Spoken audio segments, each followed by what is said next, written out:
ആരോരുമില്ലാത്ത കുരുന്നുകൾക്ക് ചേർത്തു പിടിച്ച് കരുതലാകേണ്ട കൈകൾ 2.5 വയസ്സുകാരിയെ നുള്ളി നോവിച്ചത് ഒന്നിലധികം തവണ. കിടക്കയിൽ മുള്ളുന്നതിനാണ് താൻ നുള്ളു വാങ്ങുന്നതെന്ന് തിരിച്ചറിയാത്ത പ്രായമാണവൾക്ക്. മാതാപിതാക്കളില്ലാത്ത 2 പെൺകുരുന്നുകളെ CWCയുടെ നേതൃത്വത്തിൽ 1.5 ആഴ്ച മുമ്പാണ് ശിശുക്ഷേമ സമിതിയിൽ എത്തിച്ചത്. കുട്ടിയുടെ ജനനേന്ദ്രിയത്തിൽ മുറിവുണ്ടാക്കിയത് അറസ്റ്റിലായ അജിതയാണെന്നാണ് പ്രാഥമിക നിഗമനം. മഹേശ്വരിയും സിന്ധുവും കുഞ്ഞിൻ്റെ ശരീരത്തിൻ്റെ പല ഭാഗങ്ങളിൽ മുറിവേൽപ്പിച്ചതായും വിവരം പുറത്തുവരുന്നു. അജിത ക്രൂരമായി ഉപദ്രവിച്ചതറിഞ്ഞിട്ടും മറ്റ് 2 പേർ അത് മറച്ചുവെച്ചു. വെള്ളിയാഴ്ച വൈകിട്ട് കൃഷിയിലെ മറ്റൊരു ജീവനക്കാരി കുളിപ്പിക്കുമ്പോഴാണ് കുഞ്ഞ് വേദനിച്ച് കരഞ്ഞത്. തുടർന്ന് നടത്തിയ ദേഹപരിശോധനയിൽ കുഞ്ഞിൻ്റെ ശരീരത്തിൽ പലയിടത്തും നഖം അമർന്ന പാട് കണ്ടെത്തി. ജീവനക്കാരി ഉടൻ മേലധികാരികളെ വിവരമറിയിച്ചു. രാത്രി തന്നെ ശിശുക്ഷേമ സമിതി ജനറൽ സെക്രട്ടറി GL അരുൺ ഗോപിയെയും അറിയിച്ചു.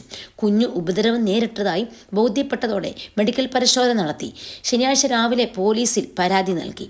CWC ചെയർപേഴ്സൺ ഷാനിബ ബീഗം തിങ്കളാഴ്ച ശിശുക്ഷേമ സമിതി സന്ദർശിച്ചു.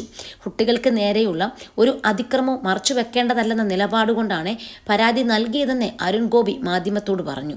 ശിശുക്ഷേമ സമിതിയുടേത് ശക്തമായ നിലപാടാണ്. പരമാവധി ശിക്ഷ ഉറപ്പാക്കാൻ ശ്രമം നടത്തും. സമിതിയിൽ കുട്ടികൾക്ക് നേരെ മുമ്പും അതിക്രമം നടന്നിട്ടുണ്ടോ എന്ന് പരിശോധിക്കുമെന്നും അദ്ദേഹം പറഞ്ഞു. ശിശുക്ഷേമ സമിതിയിൽ ഇത്തരം പീഡനങ്ങൾ പതിവാണെന്ന് മുൻ ജീവനക്കാർ വെളിപ്പെടുത്തുകയാണ്.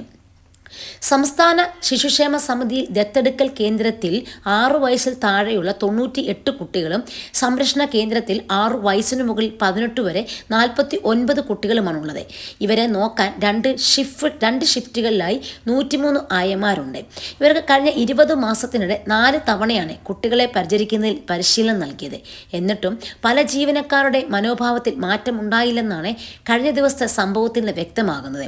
രാവിലെ 8 മുതൽ വൈകിട്ട് 5:30 വരെയും വൈകിട്ട് 5:30 മുതൽ അടുത്ത ദിവസം രാവിലെ 8 വരെയും നീളുന്ന 2 ഷിഫ്റ്റുകളാണുള്ളത്. പകൽ ഷിഫ്റ്റിന് 625 രൂപയും രാത്രി ഷിഫ്റ്റിന് 675 രൂപയുമാണ് പ്രതിദിന വേതനം. പല ആയമാരും വർഷങ്ങളായി ഇവിടെ ജോലി നോക്കുന്നവരുമാണ്.